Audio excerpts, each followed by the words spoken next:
Good morning, students. Today we are going to start third poem Keeping Quiet by Pablo Neruda. इस poem में हमारी first line जो है poet कहता है I will count up to 12. 12 number जो indicate कर रहा है वो किस चीज को कर रहा है, हम स्टार्ट इससे करेंगे. पोइट कहता है कि मैं 12 तक गिनूंगा और आप सब जो है एकदम से क्वाइट हो जाओ. अब ये जो 12 है बेटा, 12 हमारा सिग्निफाई करता है टाइम को, कि 12 जो है घड़ी के टाइम को हम बोल सकते हैं. दूसरा कि जब 12 बजते हैं तो जो जितने भी घड़ी के हैंड्स होते हैं, जो भी घड़ी में 3 सुइयां होती हैं, तीनों हैंड्स होते हैं, वो क्या शो करते हैं, 12 बजे सारे के सारे 12 नंबर पर होते हैं. इसका मतलब क्या है, ये यूनिटी को हमारे को बता रहे हैं कि यूनिटी को रिप्रेजेंट कर रहे हैं. और तीसरी बात 12 का मतलब 12 लेटर्स, जो ये कीपिंग पॉइंट है, इसको अगर आप काउंट करके देखोगे तो बेटा इसमें ये 12 लेटर्स हैं.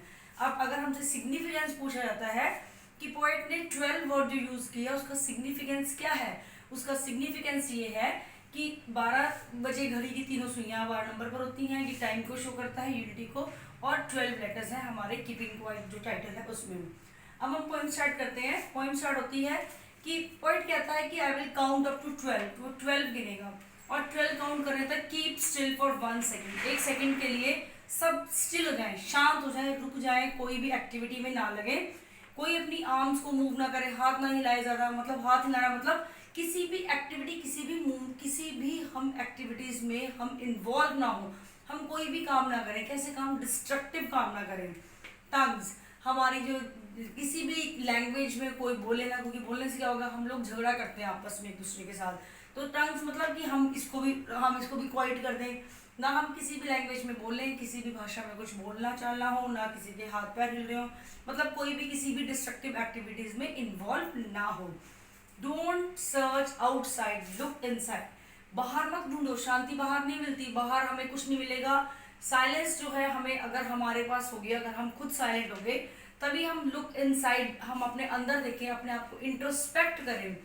पोएट ने एक स्पेशल थीम, एक स्पेशल मैसेज के ऊपर की म्यूचुअल अंडरस्टैंडिंग होनी चाहिए और हमारे को क्या करना चाहिए, हमारे को सेल्फ इंट्रोस्पेक्शन करना चाहिए. मतलब अगर हम शांत रहेंगे तो हम क्या करेंगे, बाहर में ढूंढने की जरूरत नहीं, अपने आप को इंट्रोस्पेक्ट करेंगे, हम अपने आप अपनी एक्टिविटीज को सही रखेंगे तो कुछ भी डिस्ट्रक्शन वर्ल्ड में नहीं होगी.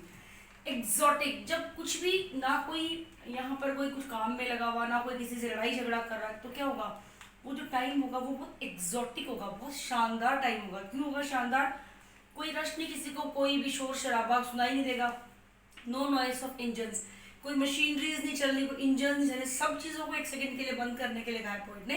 तो जब कुछ भी नहीं चल रहा होगा तो क्या होगा, शांति होगी. शांति होगी तो क्या होगा, कोई झगड़ा नहीं, सब आपस में प्यार से रह रहे होंगे. फील स्ट्रेंथ ऑफ टुगेदरनेस, और सभी क्या करेंगे, एक ताकत का एहसास करेंगे. किस चीज़ का, टुगेदरनेस की. एक टुगेदरनेस, एक साथ होने की शक्ति का एहसास हम लोग करेंगे. अब फिशरमैन जो है वो इनएक्टिव हो गए, वो फिशर्स को नहीं निकाल रहे.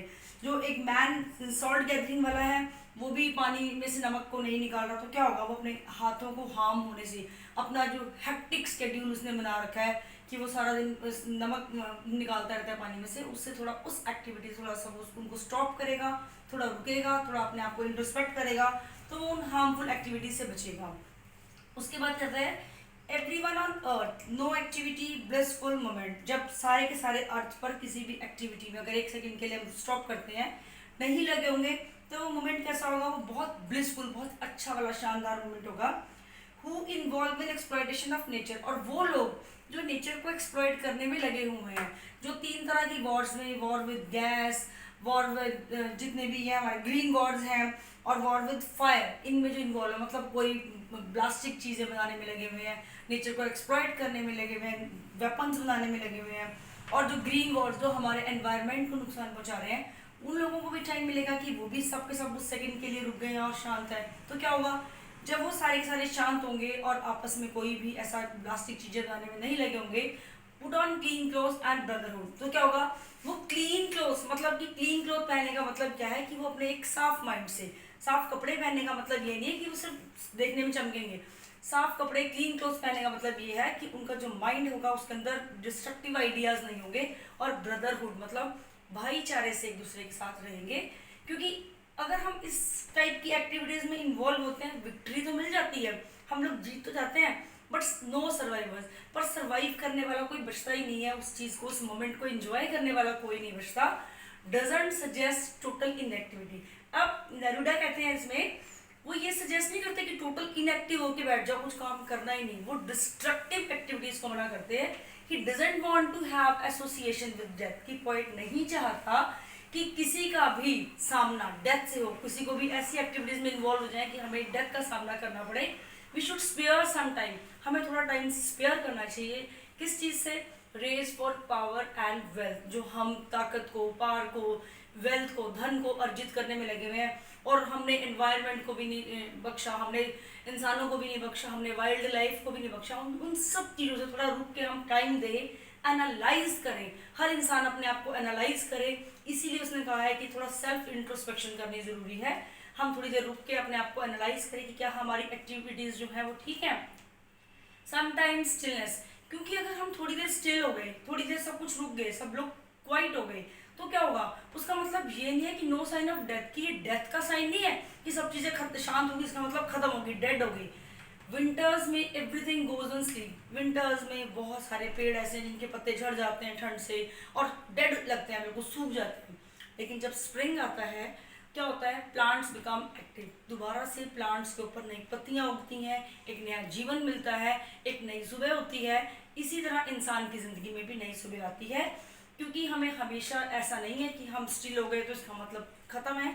हमें बेनिफिट्स भी मिलते हैं साइलेंस से और स्टिलनेस से, तो हमें थोड़ी देर के लिए क्वाइट इंट्रोस्पेक्ट करना चाहिए, अपनी सारी डिस्ट्रक्टिव एक्टिविटीज़ को स्टॉप करना चाहिए, तभी हम अपनी लाइफ को अच्छे से लीड कर सकते हैं।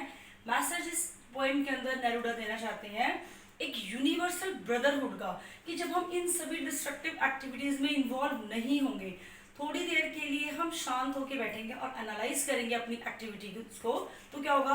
एक म्यूचुअल अंडरस्टैंडिंग होगी हमारे में, आपस में एक ब्रदरहुड की हमारे अंदर फीलिंग आएगी। और यही उनका यूनिवर्सल मैसेज है कि हमें आपस में प्यार से रहना चाहिए, बजाय इसके कि हम डिस्ट्रक्टिव एक्टिविटीज़ में इन्वॉल्व हो। Thank you and have a nice day.